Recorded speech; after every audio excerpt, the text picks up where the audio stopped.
Thank you, Mr. Speaker, sir, the Honorable Prime Minister, Honorable Deputy Prime Minister, Honorable Cabinet colleagues, Honorable Leader of Opposition and Members of Parliament, our distinguished guests in the gallery, and every Fijian joining us through live stream across the country and abroad. Bola Binaka, and a very good afternoon to you all. Mr. Speaker, sir, I rise to support the 2026-27 national budget, but I firstly would like to congratulate and acknowledge the Honorable Minister of Finance for presenting his first budget that reflects the government's priorities and the difficult decisions required to balance the needs of our people and the country's fiscal responsibilities. Now, Mr. Speaker, sir, it is always important to reflect on the journey of what education can do. And I draw on the inspirational words of the global leader, the late South African President Nelson Mandela. In one of his most famous quotes, when he said that, and I quote, "Education is the greatest engine of personal development. It is through education that a daughter of a peasant can become a doctor, the son of a mine worker can become the head of the mine, that a child of farm workers can become the president of a nation," unquote. Mr. Speaker, sir, as I make this final budget response, as Minister for Education during this fourth year of Parliament, I reflect on my personal journey in this office for the last 3.5 years, which has brought me face to face with the challenges of our people, especially the struggles of those who are determined that their children will get the best education opportunities they can get. Many have uprooted entire families and moved to the urban centers, living in less than what they used to have in their islands or rural homes, because they hinge their hopes on their child getting a good education and giving back to their families and communities so that their living standards can be better for the future. It is not always a success story, because sometimes these commitments fail to yield the desired result as the child gets overwhelmed by various challenges that confront the education sector. However, Mr. Speaker, sir, this is where the arms of government and the supporting roles of the NGOs, CSOs, the religious organizations, the Vanua and others become crucial as life partners in the quest for the holistic support of a child in their journey to access education and make something for their lives. Mr. Speaker, sir, it has become a pleasure over the years to extend gratitude and to continue to encourage all stakeholders of our over 900 plus schools, of which I have personally visited over 700 of those, to stay focused on the important task of uplifting the lives of our children and our communities through education. Mr. Speaker, sir, the education remains one of government's most important investments because it shapes the future of our children and the future of our nation. And government's role must be robust, not only to provide support through the provision of teachers, but also logistical support through financial commitments and demonstrated through various policies of government that was outlined by the Honourable Minister of Finance during his budget address on the 26th of June 2026 in this August House. The 2025-26 budget ensured that schools continued to operate, teachers were supported, and students had access to assistance they needed to remain in education. The 2026 budget strengthened that support by providing additional funding for the programs and services that our schools, teachers, and students rely on every day. The education sector has been allocated $883.3 million for the 2026-27 financial year, an increase from $847.4 million in 25-26. Of this allocation, Mr. Speaker, sir, $708 million has been provided to the Ministry of Education, including $74.5 million for higher education institutions. A further $160 million has been allocated to the tertiary scholarship and loan services to ensure that students continue to have access to tertiary education and skills training. Mr. Speaker, sir, one of our government's policy that continues its commitment for all children to attend schools is through the provision of $54 million in bus fare assistance that will assist 114,728 students in the 9 education districts for the Student Transport Assistance Program. This funding will assist 114,000 students eligible students, comprising of 70,550 students using blue cards and 44,178 students currently receiving rural service license voucher. In addition, Mr. Speaker, sir, approximately 46,995 yellow card users are on record as benefiting from the government's 50% bus fare subsidy, amounting to an average of 535,000 monthly. However, this budget calls for stringent measures to fiscal expenditures by government, and this particular commitment has been looked into carefully, as it subsidizes bus fares being paid by students in general who did not apply for assistance. There have been more notable excessive claims by bus companies for yellow card subsidies, and I have directed that the claims be verified against the number of students supposedly in schools, as there seems to be more students being claimed than the records show at the Ministry of Education of students that remain in the education system. Mr. Speaker, sir, the Ministry is therefore reviewing the students' transport assistance policy to strengthen the administration of the program, improve accountability, and ensure that assistance continue to reach the students who need it most. The review will also consider the circumstances of students who travel long distances to school, particularly those living in remote and maritime communities served by Fiji's 684 rural service license providers. Government remains committed to ensuring that student transport assistance continues to meet its purpose by supporting school attendance and reducing the financial burden on families with the provision of 2 additional vouchers to RSL providers. Mr. Speaker, sir, learning begins long before a child enters year 1. The early years are critical in developing the literacy, numeracy, and social skills that children carry throughout their education. In 2025, Fiji historically advanced the early childhood education by extending the hours of study for students into a normal full day of study, beginning at 8 a.m. and finishing at 3 p.m. daily. And I know students of ECE and the teachers have settled in well to this new extended hours routine. The 2026-27 budget maintains the support to early childhood education tuition by providing $34.176 million, an increase of $1.84 million for early childhood education tuition subsidy. This funding will assist with the provision of recruitment of 41 degree graduate ECE teachers, and this will increase the total number of ECE teachers to 1,484 in the Ministry of Education. Mr. Speaker, sir, the Ministry will continue to work closely with early childhood education partners such as the UNICEF to review the Nonda maternity curriculum and the Yabutu program to ensure that the standard of early learning continues to improve across Fiji. Mr. Speaker, the primary and secondary education remains the foundation of Fiji's education system. It is in our classroom that children acquire the knowledge, skills, and values that prepare them for higher education, technical training, and employment. The 2026-27 budget continues the delivery of education across the country by providing schools with the resources needed to meet their operational requirements and maintain quality learning and teaching. Governments remain committed to ensuring that every child has access to education, regardless of where they live or their family's financial circumstances. This commitment continues through the provision of free education grants, which provides direct financial assistance to schools and reduces the financial burden on parents and guardians. For 2026 financial year, government's primary schools have been allocated $276,889 under the free education grant, while the non-government primary schools will receive $30 million.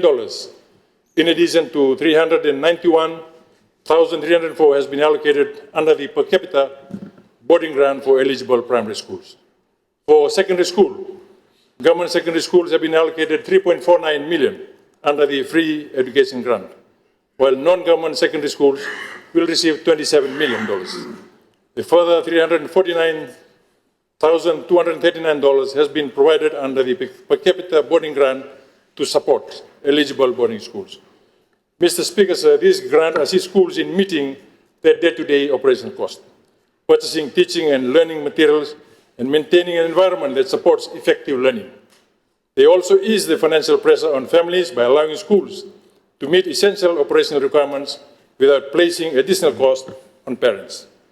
The Ministry of Education is grateful for the continuation of the free education grant, Mr. Speaker, sir, given to schools amounting to $64.7 million compared to $68.9 million in 25-26. These assistance have been continuing for more than 10 years to date, and the ministry continues to challenge schools on the proper utilization and improvement of the school system and the resourcing of schools, given it is given in 6 different categories covering administration, computing, and so forth. Given that they are now also given the flexibility to use the free education grant, the Ministry of Education has also approved a total of 9 schools on the use of these grants for school repairs, teacher quarters upgrade, and any other repairs in the school. The Ministry of Education will continue to monitor the use of free education grant to ensure value for money.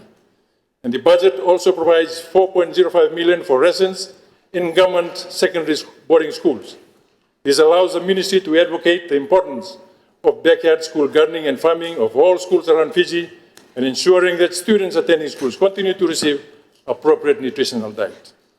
In addition, Mr. Speaker, sir, government continues to allocate $630,000 for the menstrual hygiene management program. This program supports the health and well-being of female students and helps remove barriers that may affect regular school attendance and participation. Mr. Speaker, sir, government support for primary and secondary school education extends beyond funding alone. It is about ensuring that schools have the resources that they need to provide a safe, supportive, and effective learning environment for every child. Mr. Speaker, sir, no education system can succeed without its teachers. Every lesson delivered, every student guided, and every school supported begins with the dedication and professionalism of our teaching workforce. Government recognizes that improving educational outcomes depends on ensuring that our teachers have the support they need to carry out their responsibilities. The 2026-27 budget strengthened the continued delivery of teaching services across the country by maintaining funding for established and unestablished positions, relieving teachers, and the allowances necessary to support service delivery throughout Fiji. The budget provides $434.1 million for established staff and $4.78 million for unestablished staff, compared to $423.5 million and $4.55 million respectively in 25-26. This increased allocation ensures that school continues to be properly staffed, and the ministry is able to respond to address teacher needs in school after careful verification and school staff audit are undertaken on a regular basis. Mr. Speaker, sir, government also recognizes the challenges faced by teachers serving in rural, remote, and maritime communities. These officers often work in difficult circumstances and make considerable personal sacrifices to ensure that children continue to receive an education. The continued provision of location allowance recognizes these challenges and supports the deployment and retention of teachers in areas where they are needed most. The budget also provides for relieving teachers to ensure that learning is not disrupted when substantive teachers are on approved leave or undertaking professional development or are temporarily unable to perform their duties. Maintaining continuity in the classroom remains a priority of the ministry. Mr. Speaker, sir, supporting teachers is not limited to salaries and allowance. It also means providing schools with the resources they require, maintaining a safe working environment, and ensuring that teachers can focus on what they do best, which is teaching our children. Mr. Speaker, sir, there have been issues on teachers who have not received salaries despite being in school, and this includes acting allowances due to delayed HR and finance processing in the Ministry of Education. This is an area which we have struggled with due to questionable appointments and possible abuse of the system, and will continue to be an issue if not addressed and the right people put in to curb the leakages and the mismanagement that happens from the headquarters end. Now, I want it on record, Mr. Speaker, sir, that our Ministry of Education team has now been tasked to work with the Ministry of Civil Service and the Ministry of Finance to formalize these anomalies and discrepancies that have hounded our education sector over the recent years. And government will continue working with school leaders, teachers, and their respective organizations to strengthen the teaching profession and improve educational outcomes for all students. The Ministry of Education is also, through its divisional education officers, Mr. Speaker, sir, working through its pool of teachers available in schools for their proper utilization. At times, there have been teacher shortages raised. Yet, when an audit of teachers available is carried out through ER5 and ER8, The schools have sufficient teachers, but are not utilizing them properly. These are issues the Ministry of Education is directing to be addressed with heads of school. A strong education system depends on a strong teaching workforce, and this budget continues to recognize the important contribution teachers make to the future of our nation. On the TVET, Mr. Speaker, sir, government remains committed to ensuring that TVET is recognized as a pathway of opportunity and achievement. And with the allocation of 5.3 million in the 26-27 budget, it will provide students with practical skills, create employment opportunities, and support national economic development by producing graduates who are ready to enter the workforce. Mr. Speaker, sir, every student deserves to learn in an environment that is safe, functional, and conducive to learning. Every teacher deserves a workplace that supports effective teaching. The government continues to invest in school infrastructure because buildings, utilities, and essential services are fundamental to the delivery of quality education. Mr. Speaker, sir, I am pleased to inform this August House that the emergency rectification exercise that was undertaken at Andi Thakumbo School last week is now fully restored. And I also wish to acknowledge and thank the hard work of the Director, National DMO and National Disaster Management Office, the Electrical Department, Ministry of Public Works and Transport and Meteorological Service, the Total Infrastructure, and the Ministry of Education officials and school administration for getting things done on time. Mr. Speaker, sir, government has allocated a total of 7.3 million for infrastructure development, which will continue to support the upgrade and enhancement of teachers' quarters in government schools, building grants for teachers' quarters in non-government schools, purchase of boats and outboard motor engines for schools in maritime areas, primary and secondary school, the water tanks, and solar panel system for rural and maritime school. Mr. Speaker, sir, I also would like to acknowledge the continued partnership with DFET for the construction of the school facilities, the WAS facilities that have been agreed upon with the Ministry of Education. We will continue to strictly monitor the utilization of these grants to allow for maximum benefit for the ministry. Mr. Speaker, sir, the Higher Education Commission Fiji has been approved a total of 2.5 million for 26-27 financial year compared to 2.1 million in 25-26. We will continue to work with them to ensure the effective monitoring and diligent conduct of their roles and responsibility. On the Fiji Teachers Registration Authority, allocation of 900,000 for 26-27 remains unchanged from 25-26 financial year.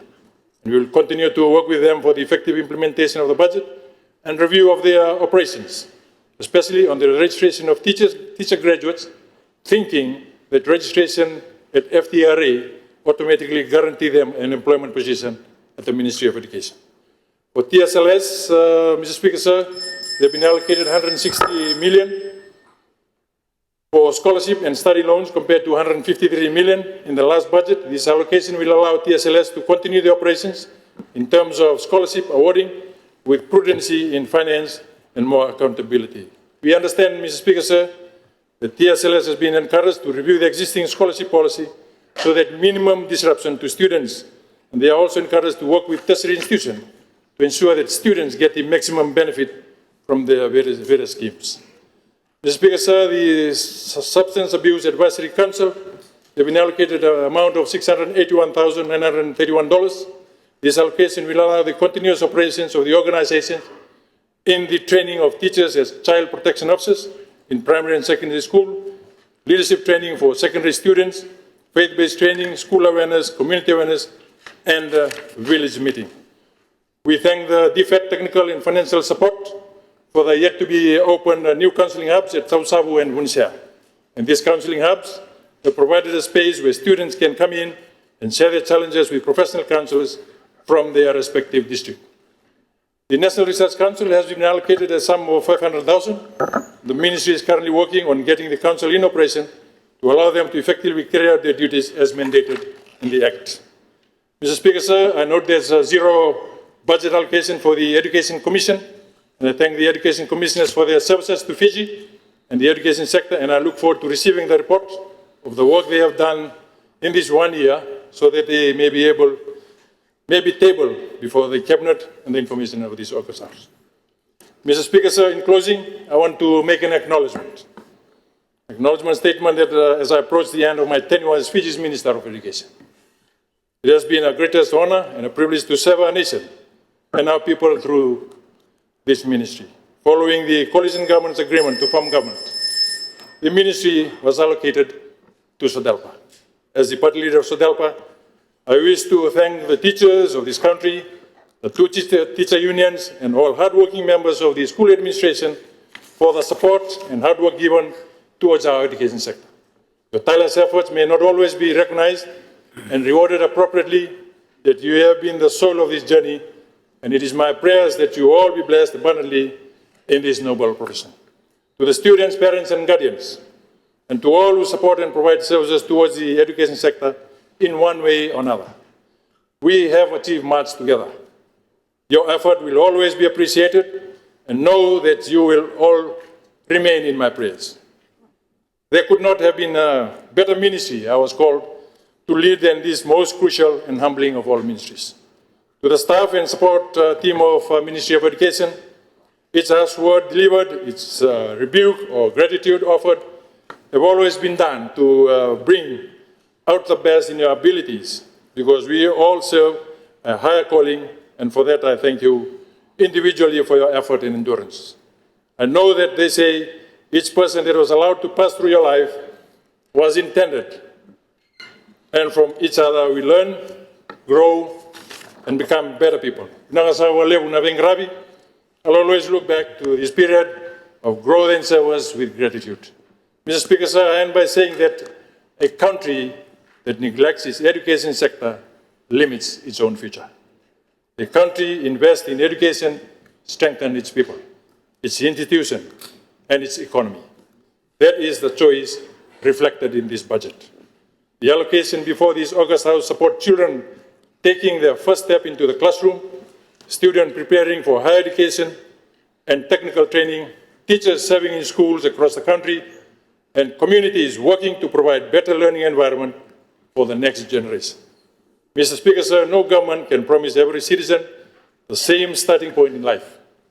What government can do is ensure that every child has a fair opportunity to succeed. That is the purpose of education, and that is the purpose of this budget. This national budget is a statement of confidence in Fiji's people. It recognizes that our country's greatest strength lies in an educated, skilled, and populated and capable population, and it provides the resources to continue building the future. For those reasons, Mr. Speaker, sir, I fully support the 2026-27 national budget and commend it to this honorable House. Thank you.